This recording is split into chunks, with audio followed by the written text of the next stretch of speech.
guys, yeah, this is I know, important. Merin. Yak. So, just last month, I had this kid who would chew through his t shirt collar in every single session. We all have so many questions.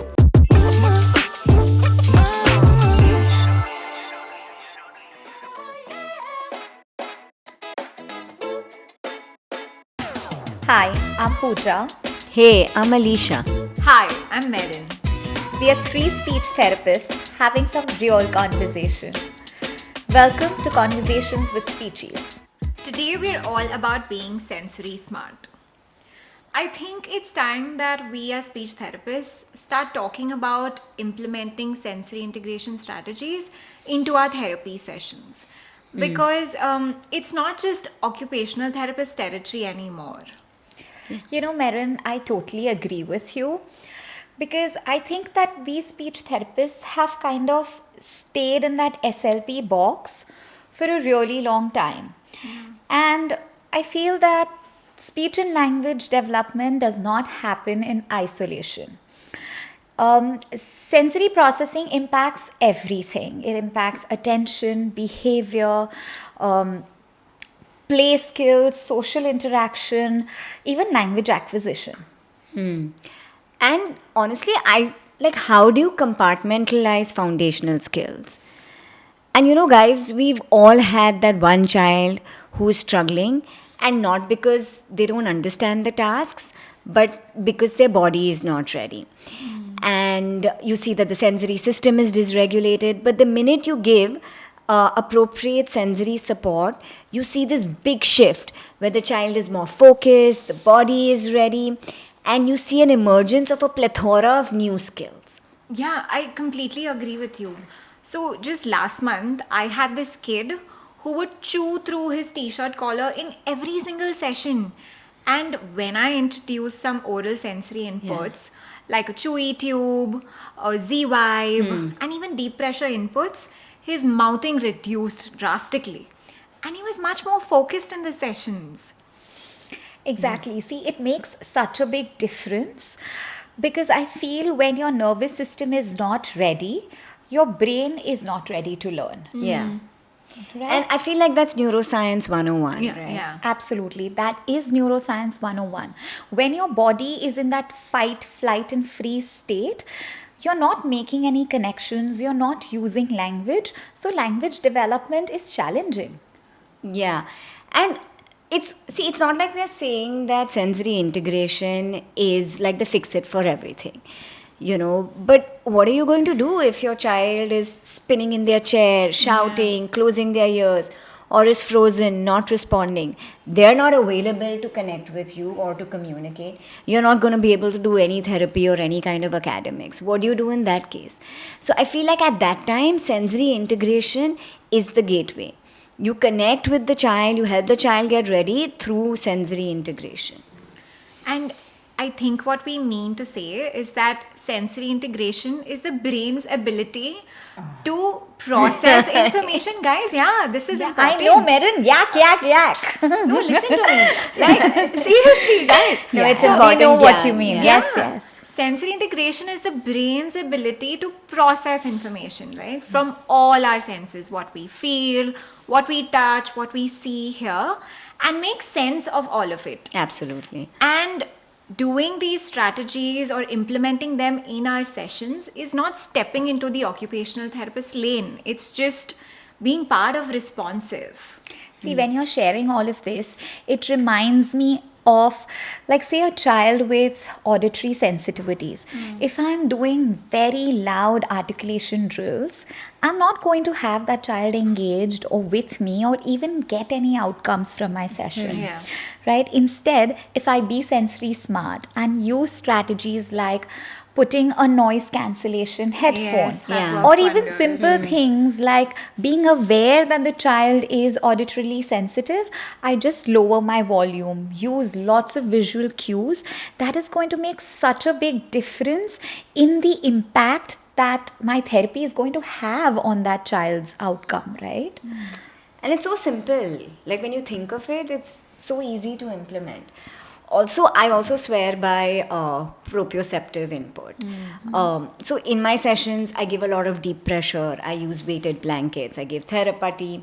I put them on a bouncing ball. I even set up obstacle courses in between speech tasks.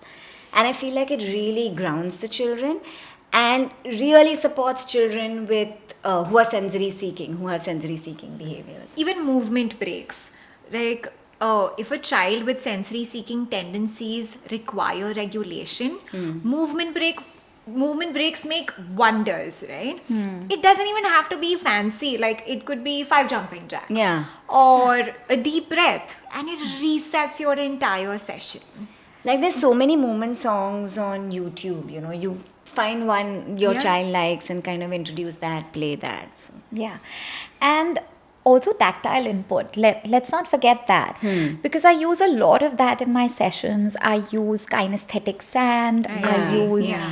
therapy. I hide my speech targets in sensory bins. And the children are so much more engaged because their need to constantly feel and touch is just fulfilled. It's reduced. And my session is so much better. And fun also. Yeah. I think the key is that we need to observe, we need to fully understand what regulation is. And then even from the child's viewpoint, we understand what supports the child best, what does the child's body need, and we get creative in the ways that we deliver therapy. Yeah, and collaborate. We're all about collaboration.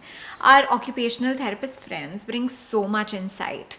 And if we all serve the same child, then why not align our strategies? Yeah.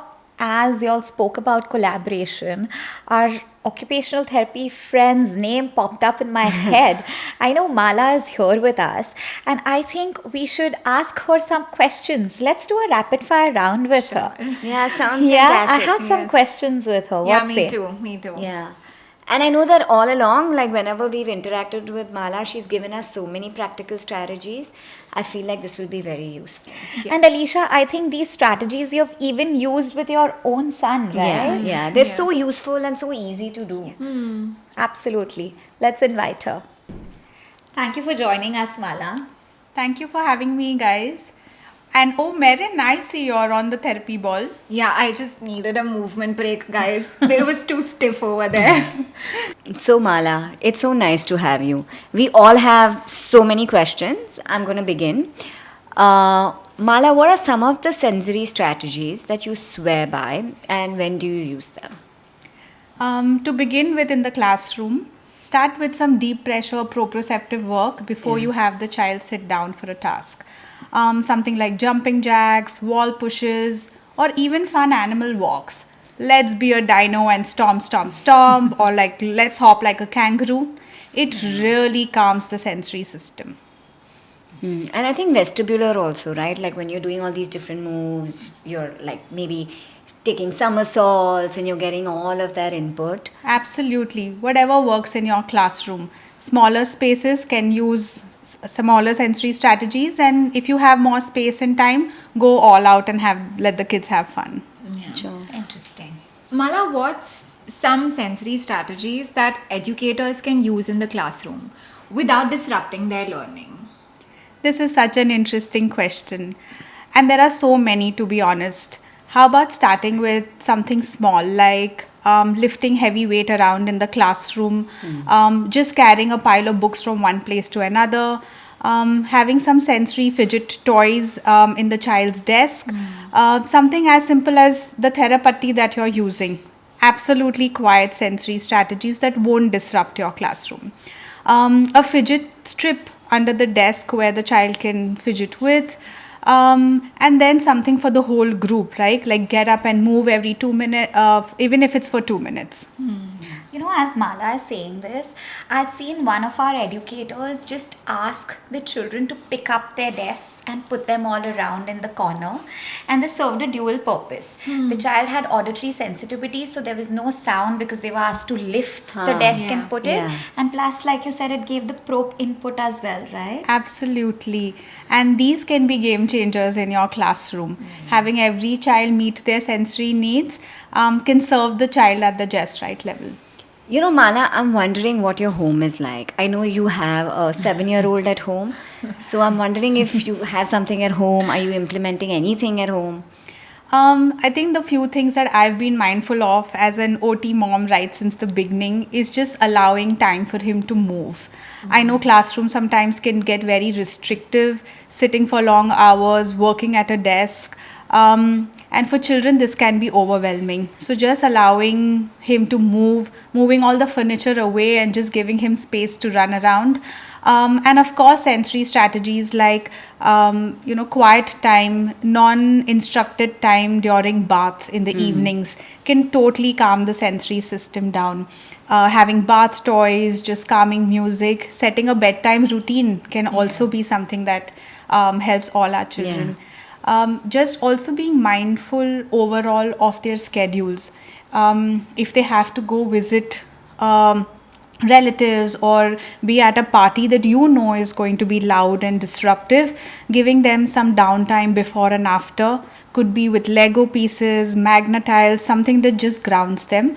And I know there are a lot of children that enjoy coloring, tearing paper, some sensory work like playing with shaving foam.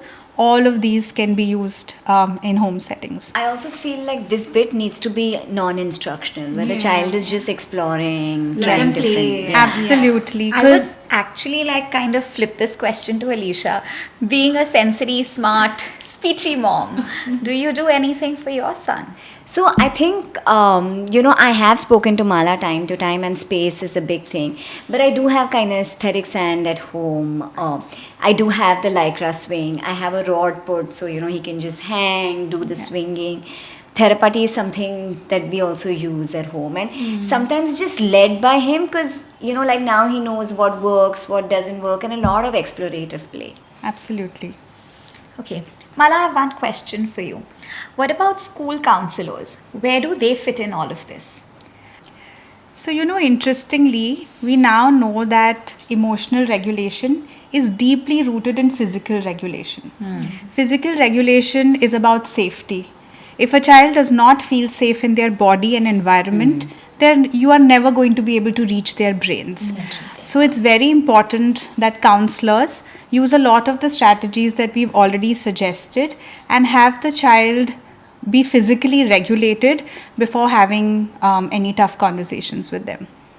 Yeah, I think the last and final question, Mala, is give us one easy, low-cost way that therapists can start integrating sensory processing strategies into their therapy sessions. Yeah, I would love to know that. There are so many ways.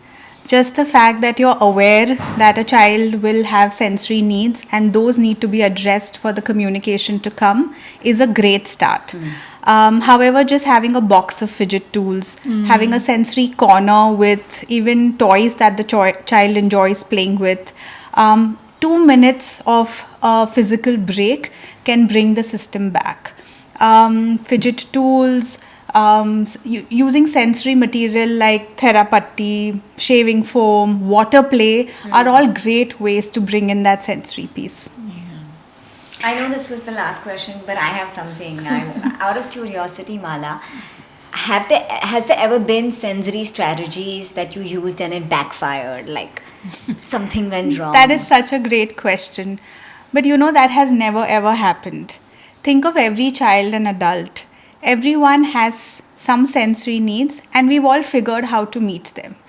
You're playing with your ring and I need my morning cup of coffee, and some of us walk while we're on the phone because that's how we process information better. So there's never been a person or a child who hasn't benefited from a little sensory input. I think these were amazing, quick, very practical strategies. And doable, right? And We can all do very these doable. things. Yes, thank you so much for joining us and sharing all of this. So to wrap this up, remember, kids who are regulated are kids who are ready to connect and ready to communicate. Try one sensory strategy this week and let us know how it goes. Remember, big shifts start with small steps. Share this video with your entire school team. teachers, parents, therapists, counselors, everybody. And let's make using sensory strategies standard practice. On that note, until next time, stay regulated.